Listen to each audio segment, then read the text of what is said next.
Geraghty of National Review, and my next guest really needs no introduction. Texas Governor Rick Perry. You know him from his 2012 presidential campaign, and only running the economic engine of America for the past decade or so. So, Governor, my first question to you, you were speaking at CPAC. In addition to your regular speech, you spoke about criminal justice reform. Now, we tend to think of Texas governors as being these tough, mean hombres who are ready to, throw away people and lock away the key, and clearly you've got to move in a different direction. So could you just take a minute or two to articulate what your new approach to criminal justice and different reforms in Texas have been? And I think it's important to keep in perspective that Texas is still a pretty tough on crime place. Understood. All right. That if you want to commit a crime, Texas may not be the place you want to do it. No, right. But with that said, the idea that 20 years ago we had minor nonviolent events that put people in prison for a lifetime, or put them in prison for an extended period of time where they learned how to be really hardened criminals. Yes. And in the early part of the 2000s, we decided that there was a better way. And actually, it was a district judge from up in Dallas, Texas, who had an idea about drug courts. And that is morphed into courts for drug offenders. It's not only morphed into courts for veterans who have gotten into trouble, for prostitution. They're very specialized courts that intervene. And instead of putting somebody away and throwing away the key, what we do is we intervene. We have opportunities for shock probation, for instance, for different approaches, giving the judges some fairly good leeway into looking at this case. We happen to think that mandatory sentencing, particularly at the federal level, has been a very bad experiment in public policy. So, and the results, I think, speak for themselves. Yeah. Our crime rate is the lowest it's been since 1967.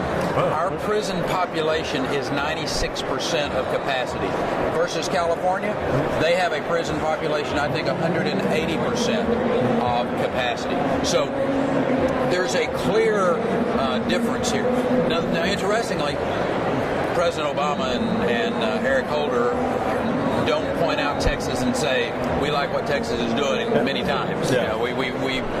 Our Attorney General and myself, we've sued this administration multiple times over voter ID, over a host of issues. Yeah. But on criminal justice, this president, this Attorney General, have pointed to the policies that Texas has put in place in the last decade and said, this is where our country needs to go.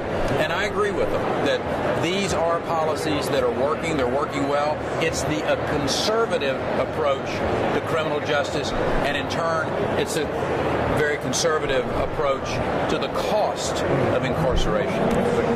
You'd also generated quite a few headlines earlier this year when first of all, you were speaking at Davos, and you made comments about not legalization, but say decriminalization of marijuana. I looked at that in my first headline. Rick Perry's speaking at Davos, so what they let you in there, What was the reception like there, and how did they react when you said that the governor of Texas is supportive idea of decriminalizing, if not legalizing, marijuana? Well, it was an invitation to come to Davos, and I was like you. I had always thought it just a place where elites get together and drink wine and eat cheese. Yes. Well, what I found was there's a little bit of that goes on. All right. Okay. Yeah. But actually, it was an opportunity to meet some very, very influential people. We had 63 different meetings in a 4-day period of time that were substantive meetings. Now, sometimes it was a meeting in the hallway. Someone that I had wanted to have a conversation with. Someone that wanted to have a conversation with the governor of Texas. But it was a very, very efficient way to have conversations with people that are now paying great dividends from the standpoint of follow-ups and what have you, whether it's economic development opportunities, whether it's concepts of digitalization that we're having with the company of Cisco Systems and what they're doing in Israel, and just some great opportunities. Now, I was asked to speak on a panel with Kofi Annan, the president of Colombia, and the head of the Human Rights Watch, all pro-legalization of drugs, individuals.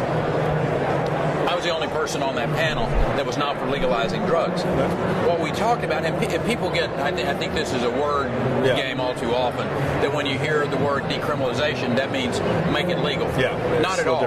In the state of Texas, smoking marijuana and having those types of drugs is still illegal, and there's still a punishment. But what we have found over a decade, and again, this goes back to our drug courts and early intervention and being able to really reduce the recidivism rates in our prisons, is that we put smart regulations into place and have recognized that sending a young individual to prison for a small amount of a drug, in this case marijuana, which we were talking about there, was not smart. That it destroyed their lives. And so what we've done is thoughtfully still punished you. This is not in any form or fashion. These are bad substances that are bad for you, and there is a punishment that's going to be associated with it. But the shock probation and the intervention and the other ways of which we are allowing young people to get their lives back and giving people a second chance, that is now being accepted across the country as a thoughtful way to develop criminal justice in other states. I'm going to ask you about your future plans in a second, but if you read some Democrat strategists or liberal blogs, we're going to turn Texas blue is a slogan. Maybe not this cycle, maybe next cycle. The governor's race has gotten a wee bit of attention. Wendy Davis has gotten a little bit of I understand she's elected to sweep San Francisco and Chicago and Manhattan and D.C. She's doing great in those parts of Texas. In the state, maybe not quite so well. Jim, it's interesting. Since 2002, which was my first time to actually run for a full term as governor, I'd been there 2 years as George W. moved up, and I was the lieutenant governor. But they have said that every election cycle. We have the team this time. In 2002, Tony Sanchez, you had Ron Kirk, you had John Sharp, three very capable individuals, and this was the dream team, if you'll recall. This was the dream team. They're going to put Texas back in Democrat hands. Well, it didn't work out too well for them. I think we ended up by winning by 18 points. And then 06, which wasn't necessarily a good year for Republicans anywhere across the country. I had a Democrat opponent. I had two independents, including Kiki Friedman and a former Republican who had changed parties to the independent. And this was finally going to be able to allow the Democrats to come back in control. Well, that didn't work out too good for them. Then in 2010, if you'll recall, Bill White, who was the former mayor of Houston, energy lawyer, very well thought of, very capable candidate, this is the time that Texas will become back in the Democrat column. Well, I will suggest to you that Wendy Davis and the Let's Turn Texas Blue, whatever that group is called, is, again, barking up the wrong tree. The idea that somehow or another, because Texas has a substantial Hispanic population, that they're going to automatically vote for the Democrat is just, it's not reality. Hispanics are pro-family, pro-life, patriotic, hard-working men and women who want to keep more of what they work for. Wendy Davis is a classic liberal Democrat who wants to take more of your money and tell you how to live your life. And you will see reflected in that. Well, Wendy Davis didn't even carry some of the South Texas counties during the primary. So, this is again, a quixotic effort by some consultants, I will suggest to you, that want to spend a lot of that George Soros money in Texas. And, we love that they're spending money in Texas, but they're going to have the same result, which is Texas is going to continue to stay red for the foreseeable future. Now, obviously, they're competing for your job. My wrap-up question, you're going to be out of a job soon. Any plans on the horizon? Any sense of what you want to do?